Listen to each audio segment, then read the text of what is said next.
Hello, welcome back to Math Time with Professor Prime, and I'm your host as always, Professor Prime. Welcome to the world of tomorrow. We're gonna talk about math and Futurama. Let's get into it. Alright, so right from the jump, math is in Futurama's DNA.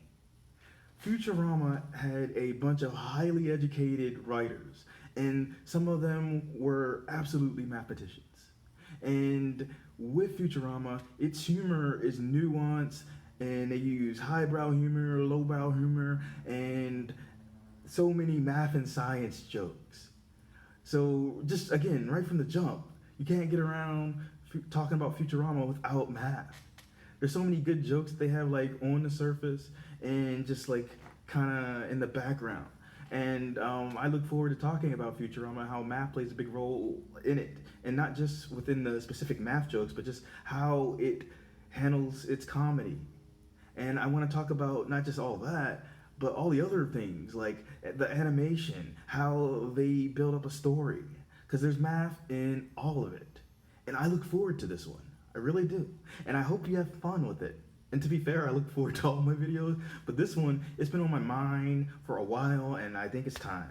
So, let's get into it. So, I already talked about how Futurama has a lot of math jokes, a lot of science jokes, and how that is interesting and just built up this topic from the jump.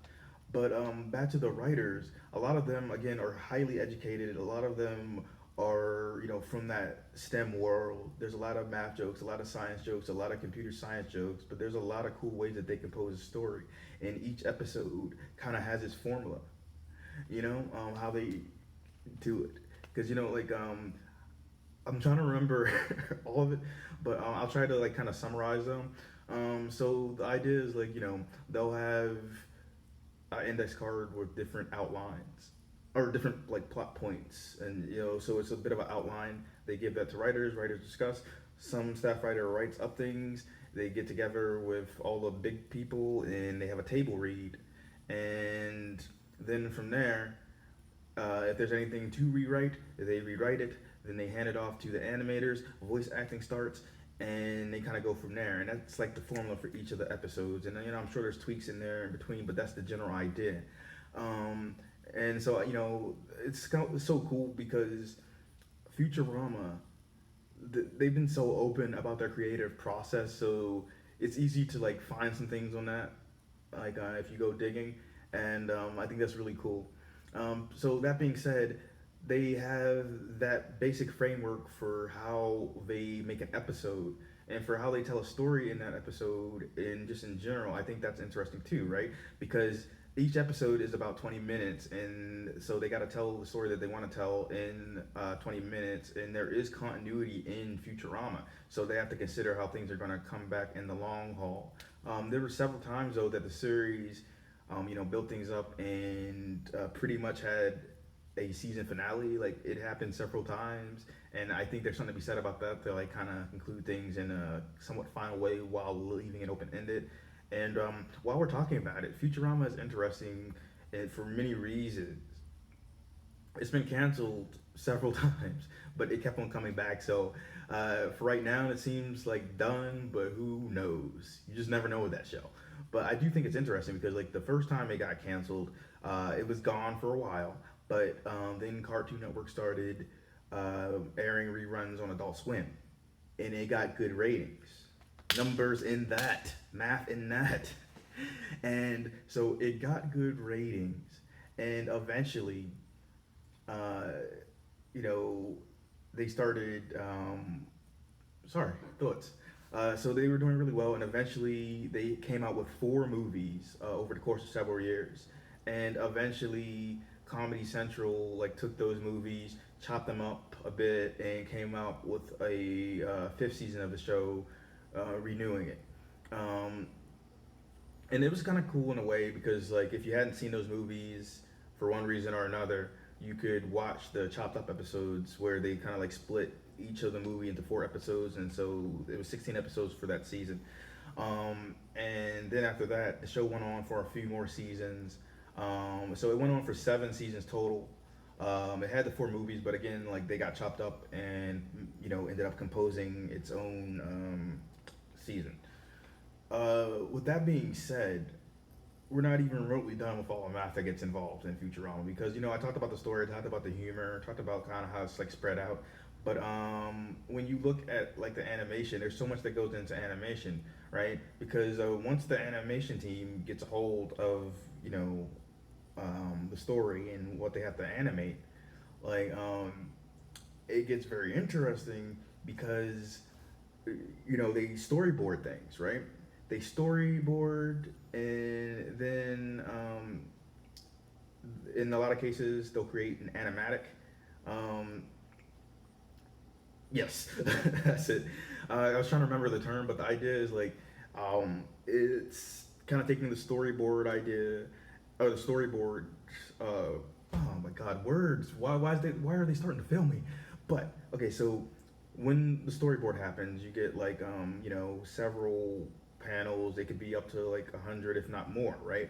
At least for the show, right? And then you might take that and you start doing a bunch of frames. You might get like 1,000 or so, and I think like by the time they're done with that, you get like 30,000 frames or so to like kind of give a better idea about how things will move in the scene before they like fully animate it. And so there's a lot of math in that, and not to mention just how you animate, right? Because you're taking the hand drawn stuff and you also have like the CGI stuff, and there's a lot of math in both. With the CGI stuff, you have to have a lot of the things that you have with hand drawn in mind. Like you have to have a good sense of geometry, good sense of proportion, and all that. And then you also have to worry about like programming. And they use different software to create things. And with the hand drawn stuff, you have the stuff that I just mentioned, where you have to talk about like geometry and proportions. You have to have a good sense of the physics of your world as well.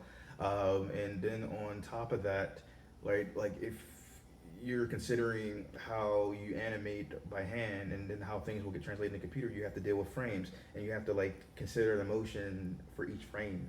And you might have something that's like slightly different in each frame, and you have to consider all that. And I did a large video on animation, and I'll leave a link for the description. Oh God, I don't know, it's been a long week. I'll leave a link in the description for that. And yeah, so there's so much math in animation, and that's really cool. And then of course there's like the voice acting, and you have to have like the words sync up with how things are animated if you're really careful with that. And then like with the voice acting themselves, the voice actors themselves, they have so much to consider, right? Because they show up for a job, and they have to consider how much they're getting paid. They have to consider what they're doing when they're in that booth. Like they have to make some conscious decisions. And I want to do math and voice acting video in the very near future. So I'll get more into it. But the idea is when they're doing their voices, they have to make a conscious decision how they're going to do that. And then there might be input from a director or any number of people.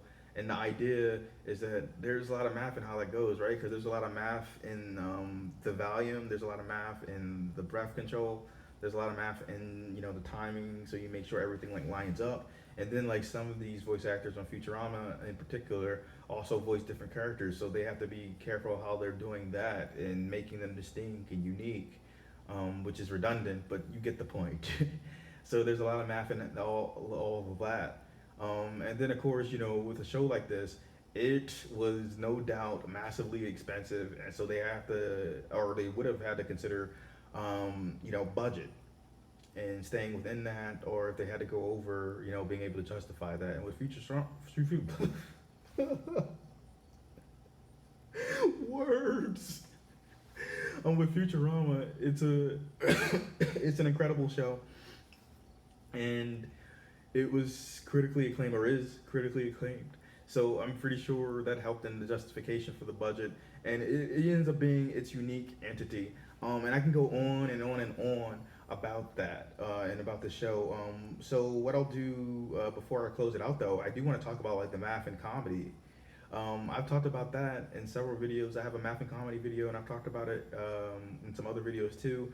But the basic thing is that with comedy, there is a certain formula to it, and like a lot of twist on that formula.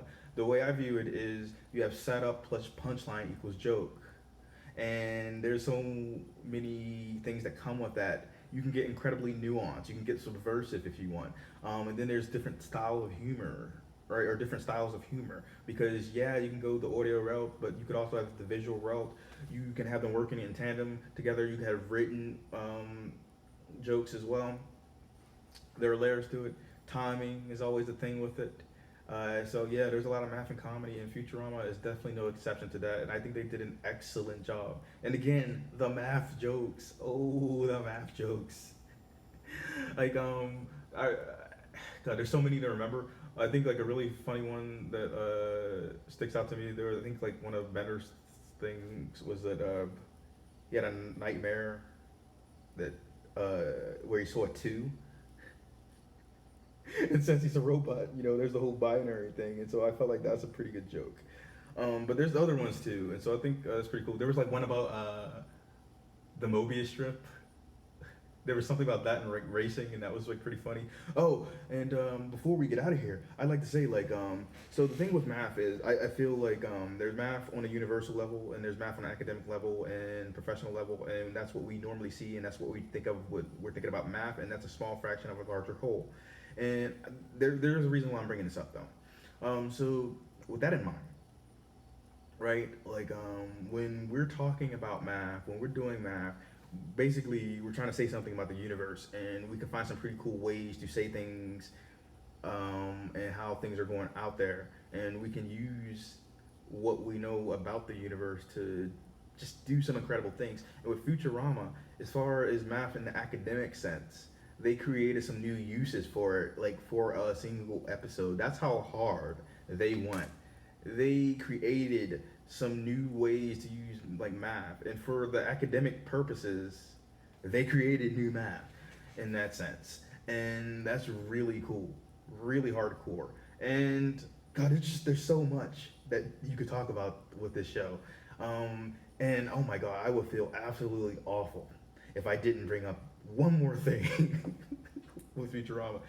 They have the Harlem Globetrotters, and right, and they're still around in the year 3000. And they are really hardcore mathematicians in addition to just being awesome at basketball and doing cool tricks and whatnot.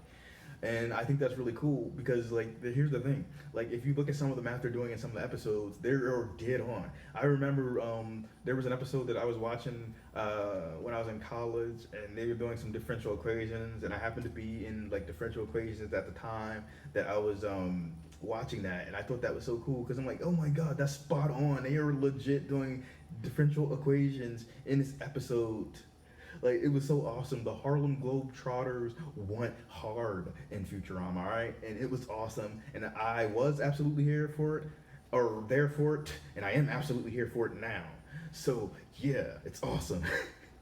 I was trying to think if there's anything else major, because I've talked about this show a lot now, and I think, 13 minutes or so. But yeah, so Futurama is awesome. Math is baked into its DNA. It's baked into its humor, both the math jokes and just the comedy itself. And honestly, making that show logistically, there's so much math in it, and there's so much conveyed in having the show take place in the future, because it's like 1,000 years past, and that number doesn't have to mean anything, but with our society, right, that's a long time. A lot of things can take place in 1,000 years. And indeed they do within the show. And I think that's awesome. And eventually they get into time travel. They get into so many crazy areas, and it gets wild. So I'm going to close things out though. Now that I've talked about Futurama a lot. And I'm going to say this. Futurama is an awesome show. Is it perfect? No. But even when it's not perfect, it's still honestly not that bad. There's a lot of good humor. There's some really silly humor in there. There's like, some highbrow humor, lowbrow humor, and they work together really well. Like, you don't feel like things are done by accident in this show. Everything is just like very, very tight, and it's worth watching. And I think every time that it got brought back was a time that it deserved.